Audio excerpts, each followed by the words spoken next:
It's training camp season, and today we're looking at the New York Giants. We're going to look at Daniel Jones. We're going to watch him work through some drills, throw the ball around, everything else.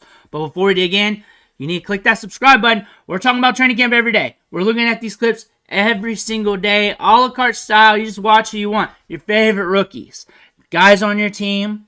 That guy coming back from injury, you want to see if he still got that pop in his step. It'll be right here. We cover the storylines. A lot of these guys will be on your fantasy team here soon. You want to know if they're good or not? It's going to be right here. Click that button. Stop missing out. Daniel Jones. So the rumors, the news is that he's not doing well at training camp. He's been struggling.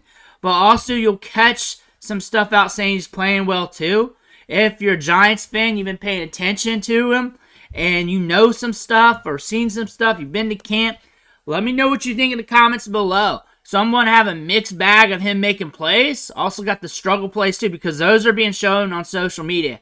Usually the struggle plays don't get shown. Usually it don't, but we're in New York. Things get shown. So let's get it rolling with him. Let's see what he's doing. There's one miss right there, I believe. Wasn't expecting that on the first one. There he is, not happy. Another one. Boom, getting it out there. Next play. I don't see him. There he is. Pretty ball. Pretty ball on the drill. Malik Nabers. Malik Nabers. I'll say this, Danny Dimes.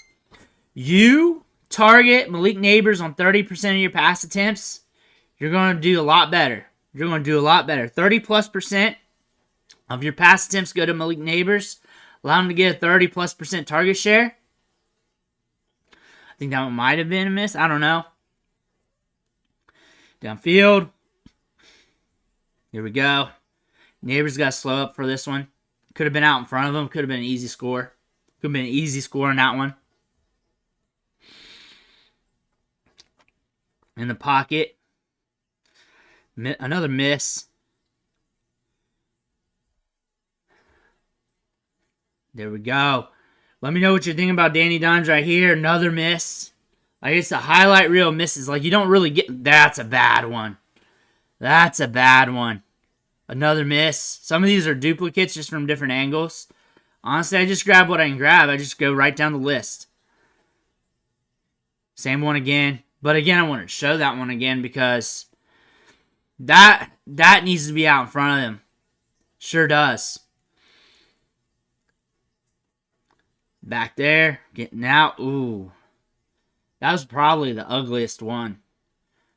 But on the flip side, like, there's going to be bloops in every practice. You're going to have a few misses in every practice. So the thing is, I'm questioning it here. Like, are the misses being over glorified? Like, I do read from the beat writers, and there's a few practices that have been horrible, and there's a few practices he comes out starting bad, like being like 4 for 10 or whatever, and then it just clicks in the back half of the practice. And there's been some bad practices. In the start, I believe he had some good practices. He had, like, earlier this week, latter part of last week, he had some bad practices. I don't know if it's been streaky. Remember, we're coming back from the ACL. And minicamp OTAs, ACL-wise, been looking good. There weren't many bad reports back then. Might be off a bit. I believe when we get in season, and if you want to see him take a step forward, the way to do that, the easy pathway, and it sounds too obvious, but you really have to hammer into Malik Nabers. You really have to hammer into Malik Nabers and just heavily target him.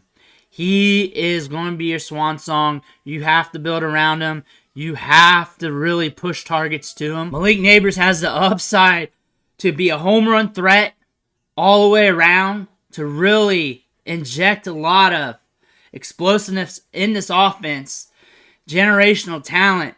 You got to lean into it. But if Jones can't do it, that just means he probably should not be a starter in the league. If Jones can't do that, Malik Nabers is his trump card right now. Malik Nabers is good enough to get Jones paid. That's how good he is. We talk about Jordan Addison getting Kenny Pickett drafted in the first round. Malik Nabers is good enough to get a quarterback paid. That's how good he is. But if we're missing passes, if we're not targeting him appropriately, then it may not be there. But he needs to tap into that. If that's not happening, I'm going to be very scared for him. I'm looking this objectively. We still got a lot of training camp to go. Come back from an ACL. Had a few bad practices. That's going to happen. Every quarterback's going to have a bad throw this offseason or two. You might have a few extra ones. But not every one of them is going to be bad either. The thing about Daniel Jones here, we do got to step it up. If you cannot step it up with Malik Nabers, you do not deserve to be a starter in the league. Malik Nabers is the litmus test for Daniel Jones. And if not, they got to do some work here. But Daniel Jones is struggling a little bit in camp from what I've read, from what I've seen. But I want to make sure if you've been around camp, if you've been paying attention, if you've heard the same things as me, because I've also seen some stuff, and I believe it was during the start of camp that he was looking okay. Let me know what you think in the comments below. Make sure to hit that subscribe button on the way out. One thing for watching. Catch you on the next video.